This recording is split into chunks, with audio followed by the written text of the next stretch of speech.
Pokok pembahasan yang kedua, notasi penulisan algoritma. Ada 3 cara untuk menuliskan algoritma.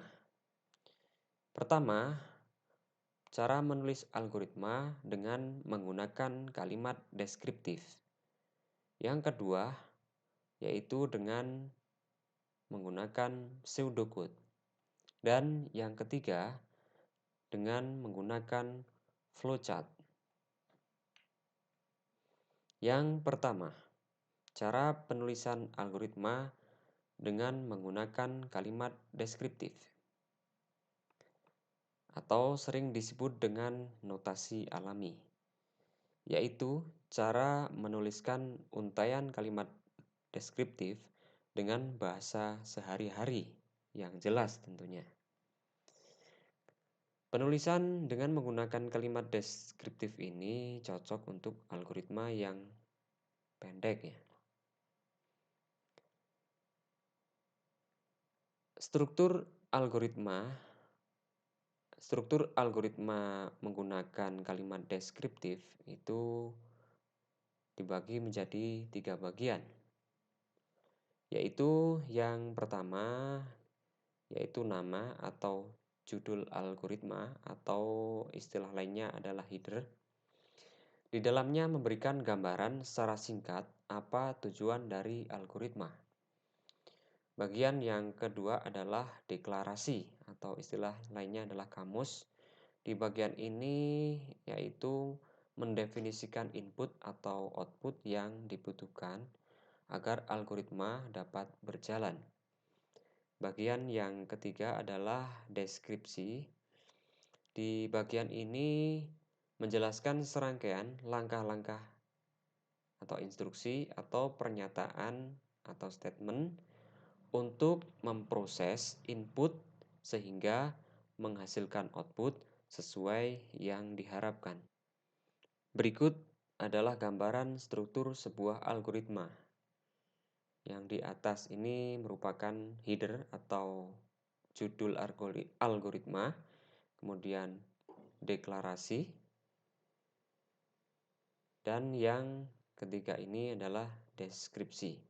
Pada bagian deklarasi, ini memuat semua bahan dan alat yang dibutuhkan selama algoritma dijalankan, atau dalam algoritma pemrograman itu meliputi variabel, tipe data, konstanta, nama prosedur, fungsi, dan lain-lain. Sedangkan pada deskripsi ini akan memuat semua langkah-langkah, proses, statement yang dituliskan. Berikut ini contoh algoritma resep puding mutiara. Jadi ada 3 bagian. Yang paling atas ini adalah judul algoritma, yaitu resep puding mutiara. Kemudian bahan-bahan yang dibutuhkan itu masuk pada bagian deklarasi. Kemudian cara pembuatan sampai selesai ini masuk pada bagian deskripsi. Yang berikutnya, cara penulisan algoritma menggunakan pseudocode. Pseudocode itu berarti imitasi atau mirip atau menyerupai. Sedangkan kode itu berarti program. Jadi, pseudocode adalah cara penulisan algoritma yang menyerupai bahasa pemrograman. Tentunya dengan menggunakan bahasa yang mudah dipahami secara universal, lebih ringkas daripada menggunakan algoritma deskriptif. Namun, notasi dari pseudocode ini hanya ditujukan untuk memudahkan pembacaan manusia atau pembacaan programmer. Adapun struktur penulisan secara umum sama dengan algoritma menggunakan kalimat deskriptif, yaitu ada 3 bagian, ada bagian judul, deklarasi, dan deskripsi. Berikut perbandingan penulisan algoritma dengan menggunakan kalimat deskriptif dan menggunakan pseudocode. Dengan menggunakan pseudocode, maka penulisan algoritma menjadi semakin sedikit. Kemudian untuk penulisan dengan menggunakan pseudocode ini, sintak atau kalimat yang digunakan itu mirip dengan bahasa pemrograman, tetapi bukan bahasa pemrograman. Seperti contoh di sini ada beberapa kata yang mirip dengan bahasa pemrograman, yaitu input. Untuk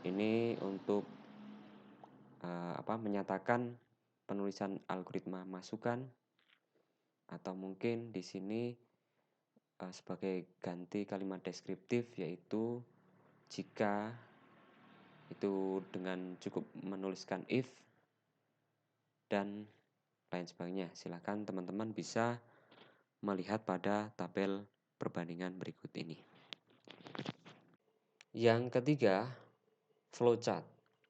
Flowchart atau bakan alir adalah skema atau bakan yang menunjukkan aliran di dalam suatu program secara logika. Pada pemrograman komputer, penulisan algoritma sering kali menggunakan flowchart. Simbol-simbol flowchart. Silahkan teman-teman pelajari simbol beserta dengan fungsinya. Di sini ada beberapa macam simbol, ada terminator, garis, preparation, input atau output, proses, decision, on page, off page. Kemudian yang berikutnya ada input manual, predefined, dokumen, disk, and online storage.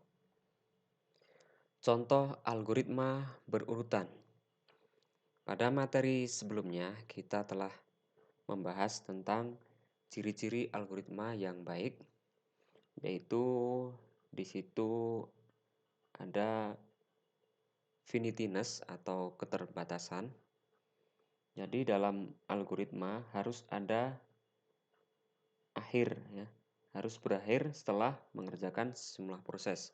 Di sini ditandai dengan simbol terminator, yaitu algoritma harus dimulai dari terminator dan harus ada akhir, atau di sini juga disimbolkan dengan terminator. Kemudian ciri yang berikutnya, algoritma yang baik itu harus ada input dan output. Kemudian ada kepastian. Maksudnya di sini adalah prosesnya tidak bermakna ambigu. Contohnya apa? Contohnya di sini sudah dijelaskan volume, rumus volume itu panjang kali lebar kali tinggi. Kemudian untuk memastikan lagi bahwa ukuran panjang itu sesuai dengan standar yang berlaku. Misalkan panjang menggunakan sentimeter, meter, atau yang lainnya. Dan yang berikutnya, algoritma yang baik itu menerapkan ciri yaitu effectiveness atau efektivitas, yaitu dicari langkah-langkah yang paling cepat, yang paling efektif dalam menyelesaikan permasalahan tersebut. Contoh permasalahan yang dapat diselesaikan dengan menggunakan algoritma percabangan. Jadi pada suatu bioskop itu ada aturan untuk penonton, yaitu untuk penonton yang usianya lebih dari 17 tahun itu diperbolehkan untuk masuk untuk menonton, dan apabila umurnya kurang dari 17 tahun maka penonton tidak diperbolehkan untuk menonton. Cara penyelesaiannya dengan menggunakan flowchart percabangan. Seperti flowchart yang sebelumnya, algoritma yang sebelumnya yaitu harus ada awal dan akhir, ada terminator, mulai dan selesai, atau mungkin start dan finish. Kemudian ada input, nah di situ bisa dimasukkan umurnya berapa, dan akan masuk pada proses decision atau percabangan atau pemilihan, yaitu di sini dituliskan persyaratan atau statement ketika input yang dimasukkan, yaitu di sini adalah usia, itu kalau lebih besar dari 17, jika iya, maka akan menampilkan output, silakan menonton. Tapi kalau usia yang diinput ini tidak atau tidak memenuhi statement ini, usia lebih besar dari 17 tahun, itu tidak, maka output yang dihasilkan adalah tidak boleh menonton. Dan setelah memasuki percabangan ini, maka akan diakhiri pada pada statement finish atau selesai. Contoh flowchart perulangan. Di sini ada algoritma untuk mencetak pernyataan sebanyak 100 kali. Jadi teman-teman bisa menggunakan looping atau perulangan ya.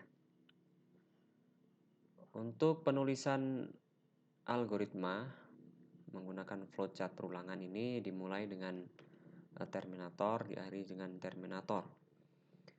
Kemudian setelah dimulai terminator, kemudian ada preparation atau penentuan nilai awal. Di sini dibacanya yaitu kalau yang diinput untuk inputan itu dimulai dari 1. Ketika sudah mencapai 100 kali mencetak, maka sesi perulangan ini akan berakhir atau akan berhenti.